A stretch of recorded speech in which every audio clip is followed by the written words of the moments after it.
Wabarakatuh ya. Jumpa lagi saudaraku Jumat Pahing ya, dimanapun Anda berada. Menanggapi komentar saudara kita ya, tak sapa dulu ya, ini sebelum tak komentari tak sapa dulu. Mudiono Magelang hadir ya. Saya ini pingin sekali ke Magelang, tapi yo belum ada waktu, belum ada rezeki ya. Pingin ya main ke Magelang. Terus juga apalagi, cara menghilangkan makhluk halus itu bagaimana? Tinaya, ini masih ada hubungannya ya dengan yang satunya pertanyaan. Pertanyaan saudara Tini Supartini ya. Ya, tanya dengan Pak Ustadz, susah menghilangkan makanan yang bernyawa ya, makanan yang mengandung unsur hewan ya. Jadi teman-teman Jumat Pahing ya, ketika kita menghilangkan unsur hewani ya, di dalam makanan yang kita makan, itu akan membantu kita untuk mudah melakukan pengendalian diri ya. Loh ya, emosimu itu mudah untuk Anda kendalikan ya.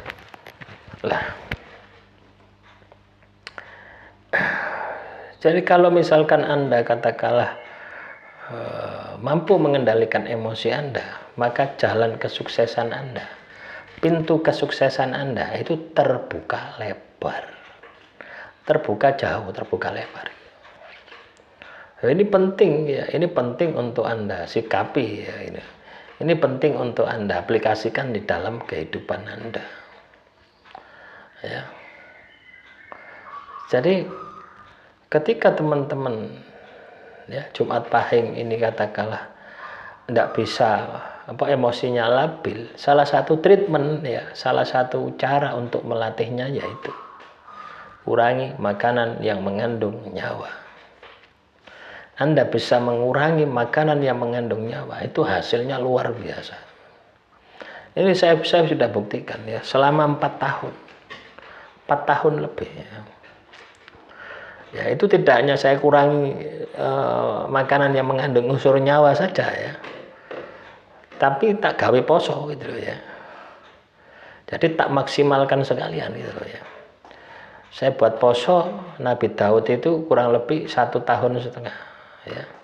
Terus puasa Dalail Khairat itu yang setiap hari puasa itu 1 tahun lebih ya, hampir 1,5 tahun ya. Dan selama itu saya makan itu cuma sekali gitu loh ya. Ya. Setiap hari walaupun tidak puasa itu makan itu cuma sekali. Biasanya itu kalau tidak pakai timun ya, sayur-sayuran biasanya ya.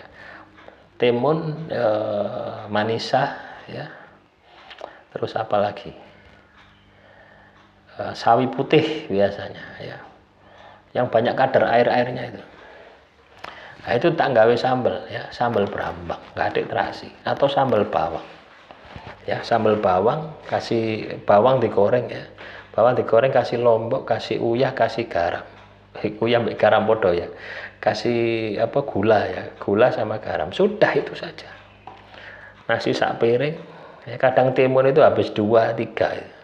Timun kecil-kecil ya, ini ya, sak ini ya. Nah, itu teman-teman. Ya alhamdulillah ya, emosi itu terkendali. Ya. Nah, ini juga bisa ya. Ketika Anda katanya dengan pertanyaan saudara kita yang satunya lagi ya tadi ya.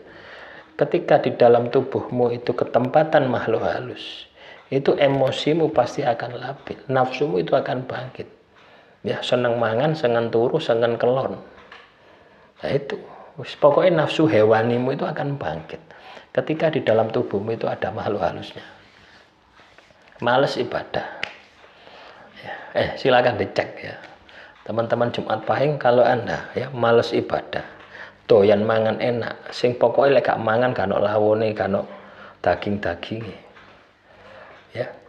Terus seneng turu, seneng kelon, seneng apa meneh? Ya. Ngamuan. Males ibadah. maka bisa jadi ya, di dalam tubuhmu itu ada makhluk halus. Nah, ini yang harus Anda sikapi ya. Jadi kalau Anda merasa seperti apa yang saya sampaikan tadi, segera lakukan pembersihan diri ya. Loh ya, kalau Anda tidak melakukan pembersihan diri, ya harus gawat teman-teman ya. Akan banyak masalah-masalah di dalam hidupmu gitu. Itu pasti gitu. Ya. Nah, kembali lagi ya, itu tadi kaitannya dengan pengendalian diri dengan puasa bila ruh ya. Artinya menghindari makanan-makanan yang mengandung nyawa. Itu bisa Anda lakukan. Selanjutnya, bagaimana cara menghilangkan makhluk halus di dalam tubuh kita? Nah, kita ini manusia ya, selalu berhubungan dengan makhluk halus ya. Ya karena sejarahnya Nabi Adam itu ya, makhluk halus itu disuruh sujud sama Nabi Adam, tidak mau ya. Akhirnya apa? Dari penghuni surga diturunkan menjadi penghuni dunia, yang suatu saat menjadi penghuni neraka. Lah itu iblis itu seperti itu. Lah ketika di dalam tubuh kita ini kan ada janji ya. Nah, setan itu kan berjanji akan menyesatkan anak keturunan Nabi Adam, kan seperti itu. Lah ketika katakanlah setan ini katakanlah berjanji seperti itu, maka otomatis hidup kita ini akan selalu berhubungan dengan makhluk halus itu. Sadar atau tidak disadari, diri kita ini akan selalu berhubungan dengan makhluk halus ya. Coba itu dipahami, coba itu dibayangkan ya. Bagaimana kalau hidup Anda selalu berhubungan dengan makhluk halus? Ya. Nah, tentunya ketika hidup Anda ini selalu berhubungan dengan makhluk halus, pasti kelakuan Anda negatif. Apalagi kalau sampai makhluk halus itu bersemayam di dalam tubuh Anda.